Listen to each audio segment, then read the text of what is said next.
भाई और बहनों, मातृशक्ति को नमन।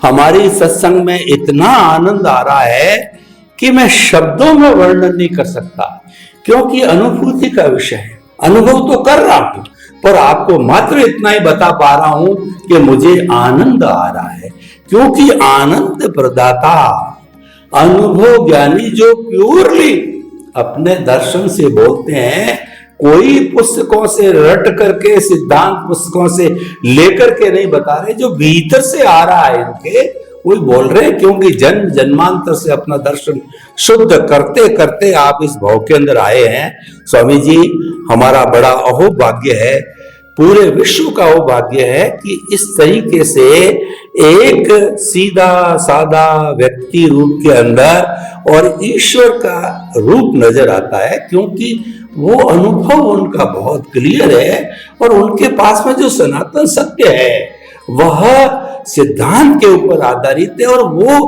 पूरे जगत पे, पूरी कुदरत पे लागू होता है। इससे बड़ी बात कुछ होती भी नहीं है। स्वामी जी, समस्त श्रोताओं की तरफ से आपके प्रति बहुत कृतज्ञ, धन्यवाद, साधुवाद, जय सच्चिदानंद। स्वामी जी,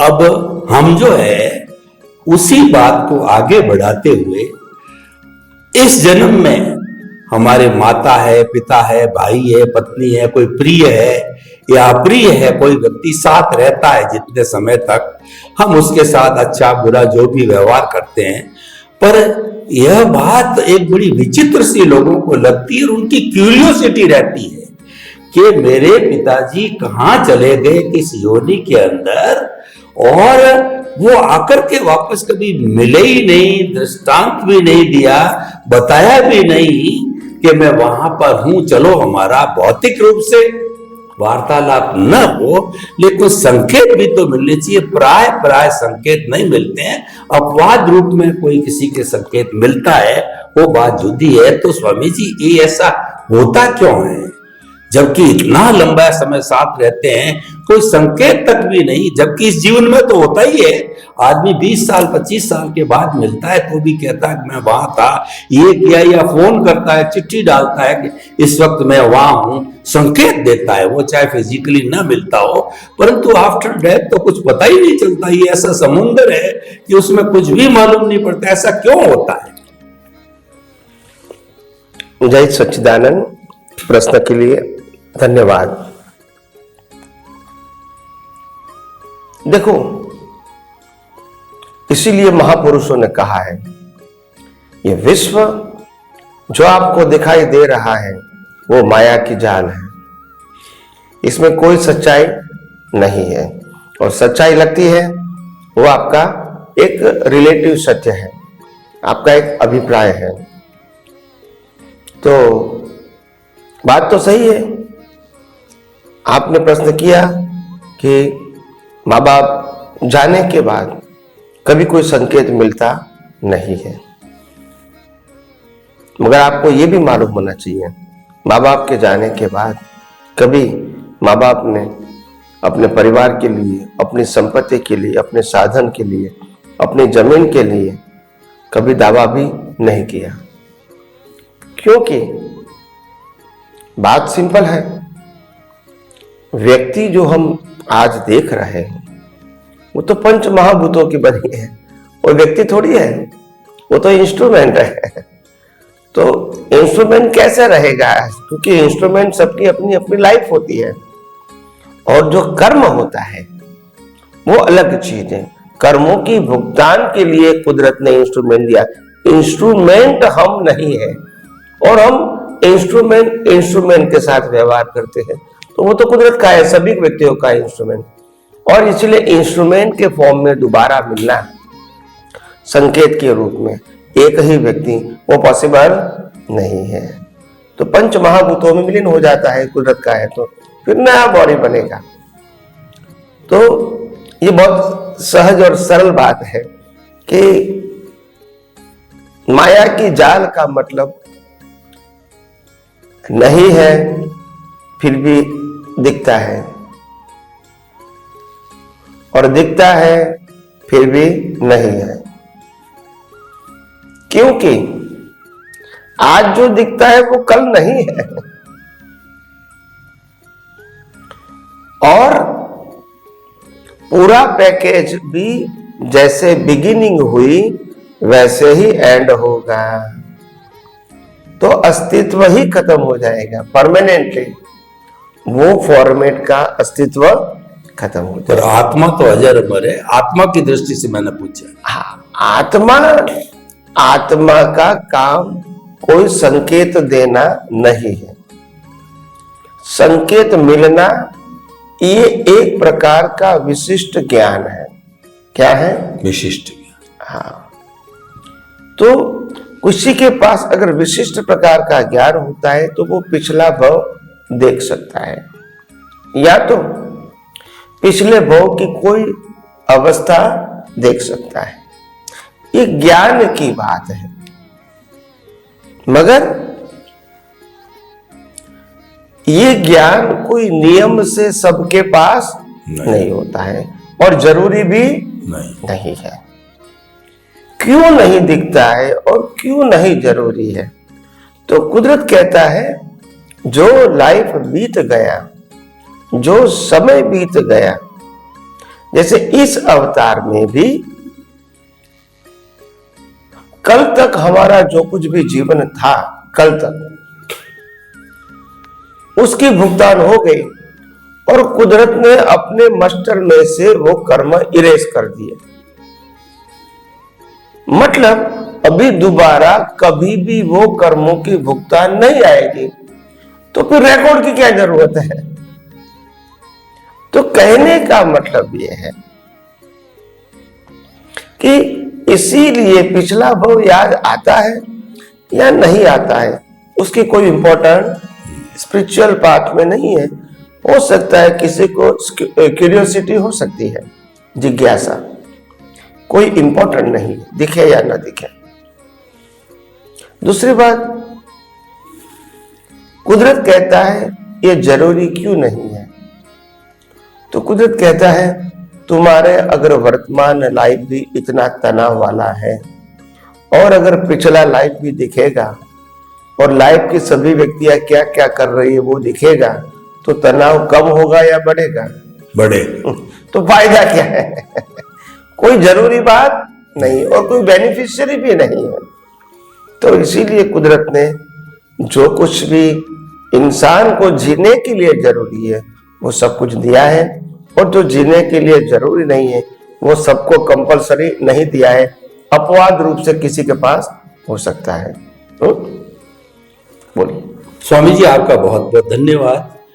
हमारे कोई प्रिय अप्रिय व्यक्ति चले जाने के बाद के अंदर उसका कोई संकेत आना न आना, तो वह तो क्या है कि उस व्यक्ति के विशिष्ट ज्ञान, अवधि, मन, प्रयोग, केवल ज्ञान जो भी है वैसा कोई होता है तो मिलता है। वो कोई नियम नहीं है, हर व्यक्ति में होता है या यहाँ बैठे वाले व्यक्ति में होता है तो वो देख सकता है जो भी है।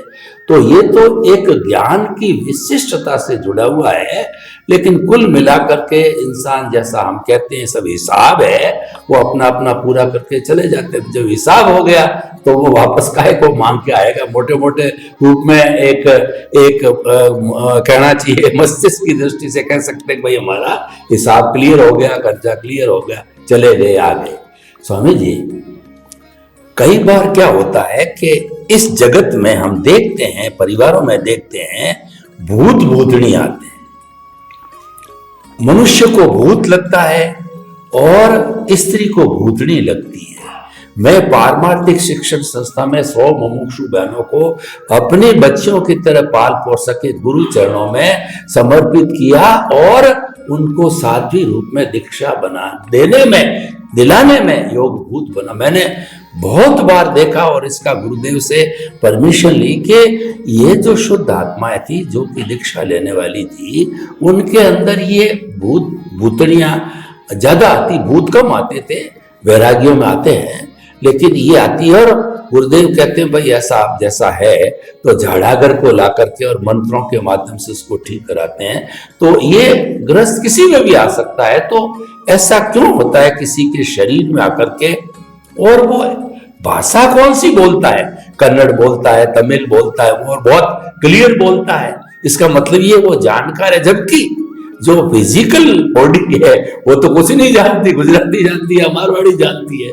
तो कहने का मतलब हमारा अध्यात्म विज्ञान क्या कहता है, इस योनि के अंदर दूसरे आना और प्रकट होना, कष्ट देना, आराम देना कुछ भी है, और मंत्रों के माध्यम से चले जाना, ये सब सारा विज्ञान क्या है, वो ये होता है। मैं ये नहीं कहता हूं कि जो है इसमें सत्यता है, क्या रिलेटिव चीज है, पर ये होता है। पर ये होता क्यों है, थोड़ा सा कृपया बताएं। देखो, एक बात सिंपल है, बिना कर्म कोई भी अवस्था संभव नहीं है। और वो अवस्था व्यक्ति के साथ भी हो सकती है, व्यक्ति और प्राणी के साथ भी हो सकती है, और व्यक्ति और देवलोक के जीवों के साथ भी हो सकती है। तो जो देवलोक के जो जीव होते हैं, इसके साथ भी हमारा ऋणानुबंध हो सकता है, भुगतान के रूप में, ऋणानुबंध। यस। और आपने जो उल्लेख किया भूत भूतनी, उसमें दो प्रकार है।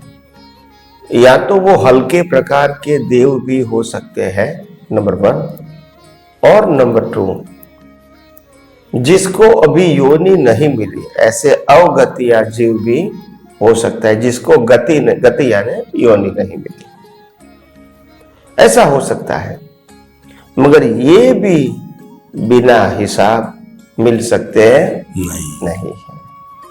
तो हो सकता है ह्यूमन के साथ कर्म का हिसाब हो, ह्यूमन और एनिमल के साथ कर्म का हिसाब हो, ह्यूमन और देवलोक के देवताओं के साथ हिसाब हो, या तो ऐसे प्रेत आत्मा, जिसको बोलते हैं कि प्रेत आत्मा यानी जिसको अभी गति नहीं मिली, तो इसके साथ भी इस प्रकार का हिसाब हो सकता है।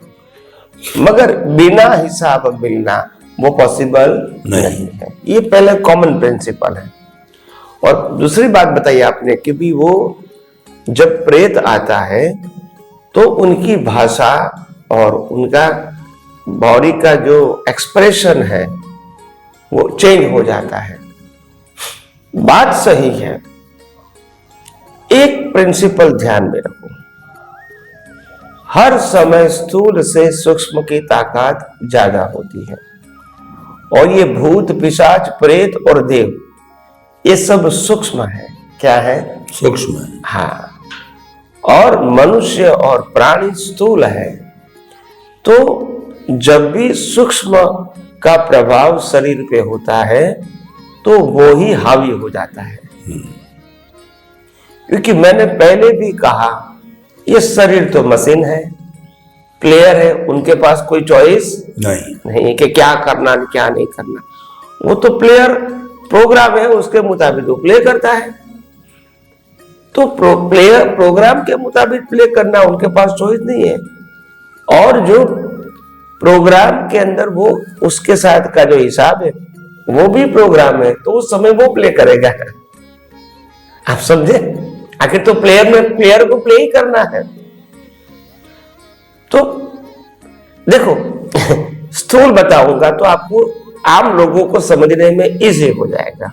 अगर एक व्यक्ति है, इसका जन्म होता है, जैसे बच्चा है, बालक है, जन्म होता है, तो पहले बिहेवियर करता है, मैं इस माता पिता का बालक हूं, तो पहले ऐसे बिहेवियर करेगा। फिर कहेगा मैं ये भाई बहन का भाई हूं, फिर ऐसे बिहेवियर करेगा। फिर शादी करेगा तो मैं उसका पति हूं, ऐसे बिहेवियर करेगा। फिर बच्चा होगा तो मैं इसका पिता हूं, ऐसे बिहेवियर करेगा। फिर वो जॉब में जाएगा तो मैं असिस्टेंट हूं, ये मेरा बॉस है, ऐसा बिहेवियर करेगा। और समाज में जाएगा तो मैं समाज का एक हिस्सा हूं, ऐसे बिहेवियर करेगा। यानी एक ही व्यक्ति कितना सारा रोल करती है करती है ना? करता है। तो ये कोई नई बात नहीं है, ऐसा रोल है। क्या है? रोल। तो कोई इसमें कोई विशेषता की बात नहीं है, हमको सिर्फ समझना है। रोल लेकर आए, उनके पास कोई चॉइस नहीं है। क्या नहीं है? चॉइस। कोई चॉइस नहीं है। तो जो रोल लेकर आए वो प्ले करेगा। तो जितने भी प्रकार के रोल होंगे उनको तो प्ले करना ही है। प्रोग्राम तो तैयार है, संजोग कुदरत देता है, फिर क्या है। तो है साइंस में काफी सिंपल है ये सब बातें, मगर समझने में टाइम लगता है, क्योंकि हम धार्मिक बातों में साइंस की बातें नहीं आती है, इसलिए उस एंगल से कभी हमने सोचा और समझने की कोशिश नहीं किया है। तो जब पहली बार आता है तो समझने में थोड़ा टाइम लगता है, क्योंकि इस प्रकार से सोचने का समझने का हम यूज्ड टू नहीं है।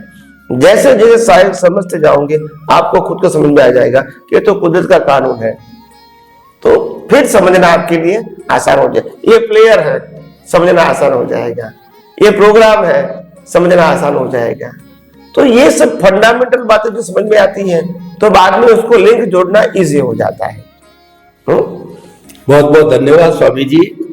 कुल मिलाकर के इस व्यवहार जगत को कहिए या अवस्थाओं के जगत को कहिए या हमारा मन वचन काया का भुगतान कहिए, सारा कुछ जो जुड़ा हुआ है इस रिलेटिव सत्य में, वो सारा हिसाब है। ये तो बैंक का डेबिट या क्रेडिट है, किसी से लेना है देना है। जब डेबिट क्रेडिट मिलकर के जीरो होता है, तब जो बैंक कह देता है कि अब हमारा आपसे कोई लेना देना नहीं है, यानी कर्मों का डेबिट क्रेडिट जब जीरो हो गया, वो अवस्था है, वो हमारे शाश्वत सुख सनातन सत्य और वो मुक्ति की अवस्था में वो पाना है। पहले इस हिसाब को क्लियर करना पड़ेगा। स्वामी जी, आपका समझ श्रोताओं की तरफ से बहुत बहुत धन्यवाद, साधुवाद और आपके प्रति कृतज्ञता।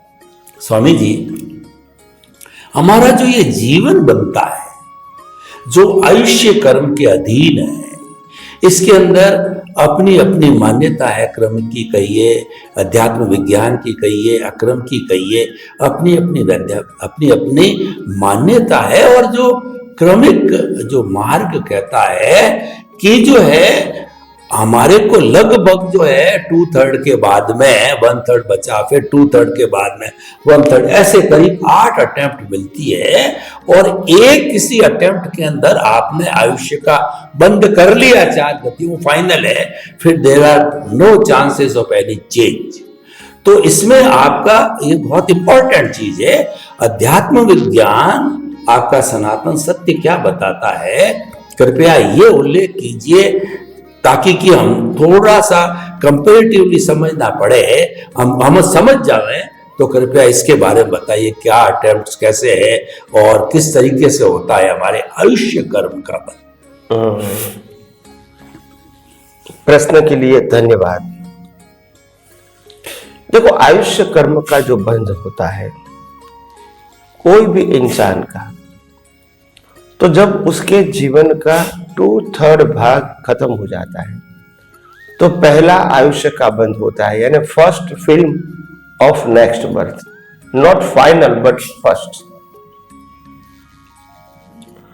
तो उसका एग्जाम्पल लेके समझने की कोशिश करेंगे, ताकि आपको समझने में आसान रहेगा। जैसे एक व्यक्ति की आयु 60 इयर्स की है, तो सबसे पहला आयुष्य का बंध होता है 40 इयर्स में।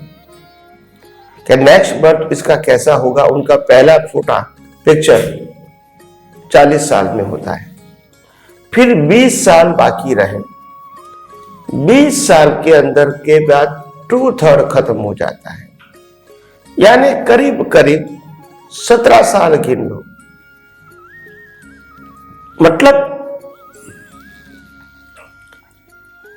मतलब कि 2/3 का मतलब 6×3 = 18, तो 6×2 = 12 और 13 साल गिन लो। तो 13 साल के बाद मतलब कि 40, 50 और 53 साल के बाद अप्रोक्सीमेट दूसरा रिवाइज पिक्चर बनेगा, रिवाइज यानी उसमें ही करेक्शन होगा। फिर अभी 7 साल बाकी रहा, उसके अंदर से 2/3 यानी अप्रोक्सीमेट 2, 2, 4, 2, 6 और 1, 7, मानो कि 4 साल के बाद और एक रिवाइज पिक्चर बनेगा। मतलब 53 + 4 = 57। 57 साल के बाद थर्ड रिवाइज पिक्चर बनेगा। फिर 3 साल बचे, उसमें से 2 साल खत्म हो जाएगा, जो चौथा रिवाइज पिक्चर बनेगा। फिर 1 साल के बाद 8 महीना खत्म हो जाएगा तो 5वां रिवाइज पिक्चर बनेगा। फिर 4 महीना रहा, इसमें से अगर 3 महीना खत्म होता है और नया पिक्चर बनेगा। इसके बाद 1 महीना रहेगा, उसमें से 20 दिन खत्म हो गए और रिवाइज बनेगा। फिर तो कहने का मतलब फिर 10 दिन रहा, उसमें भी 7 दिन खत्म होने के बाद रहेगा। फिर 3 दिन रहा तो 2 दिन खत्म होने के बाद रहेगा। फिर 1 दिन रहा तो इसके अंदर भी 1 दिन के अंदर 24 घंटा जो होता है 8 टू 16 आवर्स खत्म हुए तो फिर बना। ऐसे करते करते करते लास्ट मोमेंट में आपका होल एंड फाइनल पिक्चर बन जाता है। लास्ट मोमेंट में यही कैलकुलेशन के साथ। तो कई लोग को ऐसा सुनने में आता है, या तो हमारे धर्मगुरु या शास्त्रों में बताया गया है कि लास्ट समय में जो आपका ध्यान होता है, अटेंशन होता है, उसी के मुताबिक आपका रिवर्थ होता है लास्ट समय। तो लोगों को गलत वहमी हो गई कि लास्ट मोमेंट में अगर हमने कुछ अच्छा काम कर दिया तो हमारी गति अच्छी होगी। मगर कुदरत का कानून ये कहता है कि जीवन का जो बैलेंस शीट होता है वो बैलेंस शीट के रूप में लास्ट मिनट होती है, तुम्हारी मर्जी के मुताबिक नहीं होती है। ये कोई प्रोपेगेंडा नहीं है, ये बुद्धि से हम मान सकते हैं, मगर सिद्धांत के आधार से अगर पूरी लाइफ हमने अच्छे ही काम किया है तो लास्ट मोमेंट में अच्छा ही आपका भाव रहेगा। अगर पूरी लाइफ हमने गलत किया है और फिर कहेंगे कि लास्ट मिनट में अच्छा करना है तो ऐसा नहीं होता है। तो ये बैलेंस शीट होती है। क्या होती है? बैलेंस। भले बैलेंस शीट में लिखता है कि भाई ये जो बैलेंस है वो 31 मार्च का है, मगर वास्तव में वो 31 मार्च का नहीं है, पूरे साल का है बैलेंस शीट है। अगर हम कहेंगे कि ये प्रॉफिट हुआ 10 लाख रुपया 31 मार्च का, तो 31 मार्च का नहीं है, पूरे साल का है, लिखा है ऐसे जाता है। तो ऐसा होता है। तो मैंने कहा ना कि आम आदमी उसको नहीं समझ पाते हैं क्योंकि उस प्रकार की सोच नहीं है। प्रश्न ये है, और ये अध्यात्म विज्ञान लोगों की सोच साइंटिफिक बनाना चाहते हैं ताकि लोग हर अवस्था को साइंटिफिकली सोचे, थियोरेटिकल नहीं सोचे। तो धीरे धीरे धीरे आगे आगे विज्ञान लोग समझ पाएंगे। स्वामी जी आपका बहुत बहुत धन्यवाद।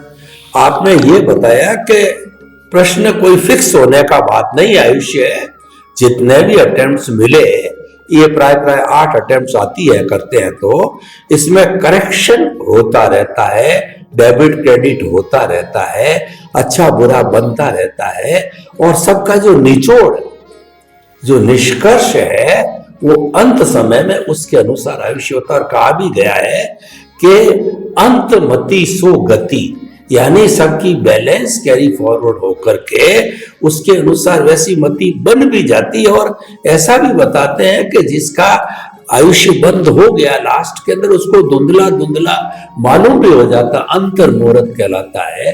तो कुल मिलाकर कहने का अर्थ ये कि जीवन भर जो है हम सेंटर में सनातन सत्य को रख करके और अच्छा सोचते रहें। और कुल मिलाकर के निष्कर्ष की बात एक ही है कि हमारे सम्यक ज्ञान दर्शन का डेवलपमेंट करता रहे। जब डेवलप्ड सम्यक दर्शन है तो नेचुरली वो तो अच्छा ही भाव मिलने का, अच्छे का फल अच्छा ही होता है, बुरे का फल बुरा ही होता है। इस सिद्धांत को कोई टाल नहीं सकता। स्वामी जी समस्त श्रोताओं की तरफ से आपको बहुत बहुत धन्यवाद, कृतज्ञता और आपके प्रति जय सच्चिदानंद। स्वामी जी, ये जीवन की बातें चल पड़ी है, तो जीवन की बातों से ही जो है हम ये और एक प्रश्न रखना चाहते हैं कि कोई व्यक्ति जो है एकदम जीवन में अच्छा कार्य करते करते अचानक ऐसा बुरा कार्य कर पड़ जाता है। ऐसे मैं किसी का नाम नहीं लेना चाहता हूं कि भगवान के रूप में माने जाने वाले साधु संत सन्यासी वो अंत के अंदर ऐसा अंत कहिए, बीच में कहिए, कैसे भी कहिए, समय निकलने के बाद जिसको भगवान मानते हैं लोग, वो ऐसा कार्य कर बैठते हैं, लोग उसको भगोड़ा, उसको घृणा की दृष्टि से देखते हैं। मतलब छोटा मोटा परिवर्तन तो खैर आता रहता है, लेकिन इतना मेजर परिवर्तन जो है जीवन के अंदर एक साथ आता है,